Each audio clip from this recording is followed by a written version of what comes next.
All right, so you're thinking about grabbing a new Apple Watch this year, and you've got a choice to make, right? Do you go for the SE3, which is an amazing value, or do you spring for the super high-tech Series 11? Well, that's exactly what we're going to break down in this explainer, helping you find the perfect watch for you. Okay, so here's how we're going to tackle this. First, we'll look at the big picture, kind of the philosophy behind each watch. Then we're going to dive into the display, then the health features, and the performance. And finally, we'll wrap it all up with the verdict to help you decide. Let's get into it. So let's start with the big idea here. Two paths, one choice. Because in 2026, this isn't just a simple case of good versus better. It's really about two totally different ideas of what a smartwatch should even be. And figuring out which of those ideas fits your life, well, that's the key.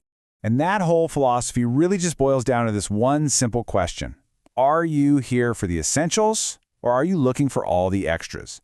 What do you really need on your wrist every day? Everything we talk about today is going to come back to this question. Think of it like this. The SE3 is designed to absolutely nail the core experience. We're talking notifications, fitness tracking, paying for stuff. It does the main jobs brilliantly. The Series 11, on the other hand, that one's all about being on the cutting edge, really pushing the boundaries of what a watch can do. So let's see how this actually plays out, starting with the one thing you will be looking at all day long, the display.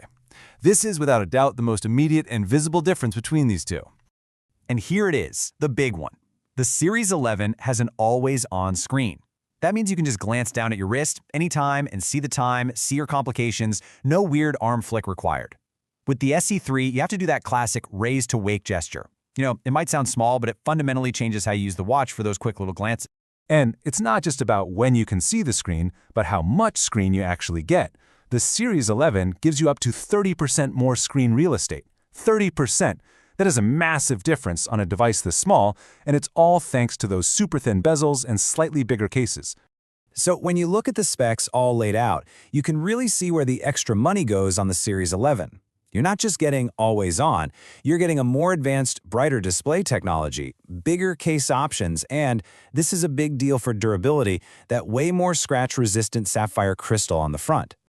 Okay, now let's dive under the hood and talk about the health sensors, because if the display difference was obvious, this is where the gap in what these watches can do becomes even more significant. I mean, just look at this list. The Series 11 is packed with a whole suite of sensors that the SE3 just doesn't have. We're talking an electrical heart sensor for ECGs, a blood oxygen sensor, a temperature sensor, and even a system to detect sleep apnea.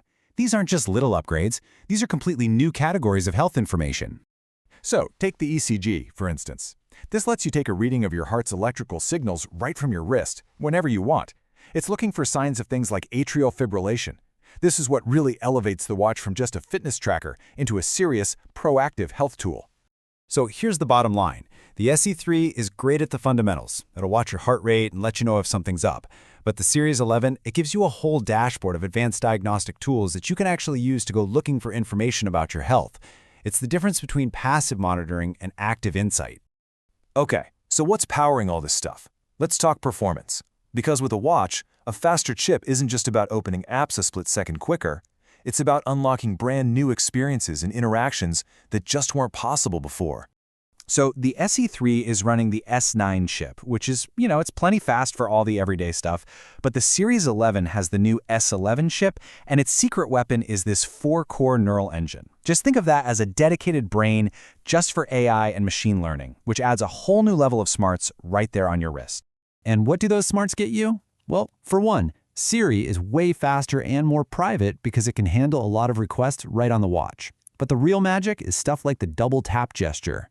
A call comes in, your hands are full, you just tap your thumb and index finger together, and you've answered the call. It feels like science fiction, and it's all possible because of that new chip.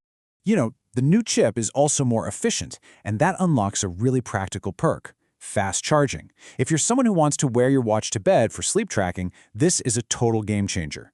You can get it from 0 to 80% in about half an hour.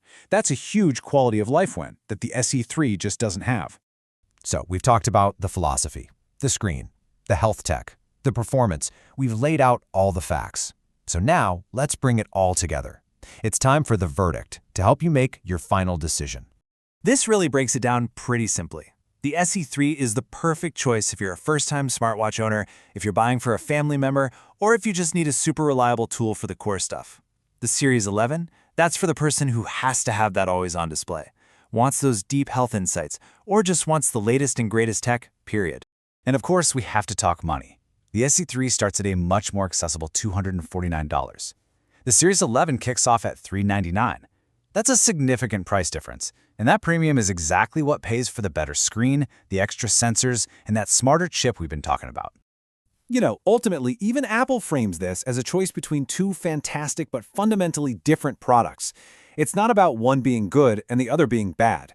It's about figuring out which of these two paths is the right one for your needs and, of course, your budget.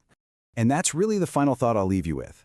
Is this purchase about perfectly meeting your needs right now with the core experience of the SE3? Or is it about investing in the cutting-edge tech of the Series 11 and all the future possibilities that chip might unlock down the road? The answer to that question will tell you exactly which watch is right for you.